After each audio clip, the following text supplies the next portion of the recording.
অমর কথাশিল্পী বিভূতিভূষণ বন্দ্যোপাধ্যায়ের বাটি চচ্চড়ি গল্পটি পড়েছেন? গল্পটিতে আমরা পড়ি যে অসুস্থতার কারণে অলকা আসেন তার ডাক্তারের বাড়িতে হাওয়া বদলের জন্য।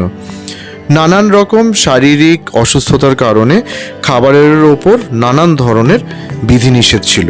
তা সত্ত্বেও ডাক্তার গিন্নি অলকার প্রিয় বাটি চচ্চড়িটি কখনো বারণ করেননি। এরপরে নানান ঘটনার পরিপ্রেক্ষিতে অলকার সঙ্গে ডাক্তারবাবুর পিসিমার মনোমালিন্য এবং সবশেষে অলকার মৃত্যু হয়। আচ্ছা, চচ্চড়িকে চচ্চড়ি বলা হয় কেন?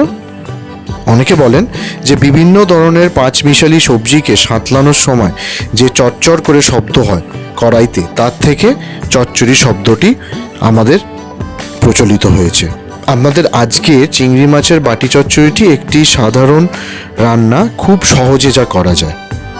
বলা হয়ে থাকে আগেকার দিনে বাড়ির গৃহিণী বা মহিলারা তাদের রান্না যখন শেষ হয়ে আসতো সেই সময় একটি বাটির মধ্যে কিছু কুচো চিংড়ি, হলুদ গুঁড়ো, লঙ্কা গুঁড়ো ও নুন দিয়ে যখন উনুনের আঁচ স্তিমিত হয়ে এসছে সেই সময় উনুনের মধ্যে ওই বাটিটি রেখে দিতেন। তারা তারপর রান্নাঘরের বাকি সব কাজ যখন শেষ করে নিতেন বা চান করে এসে দেখতেন যে এই বাটি চচ্চড়িটি আপনি আপই তৈরি হয়ে গেছে। এটা এতই সাধারণ এবং সহজ একটি রান্নার প্রণালী। আপনাদের এই রেসিপিটি কেমন লাগলো আমাদের জানাতে ভুলবেন না। আপনাদের জন্য রইল চিংড়ি মাছের বাটি চচ্চড়ি।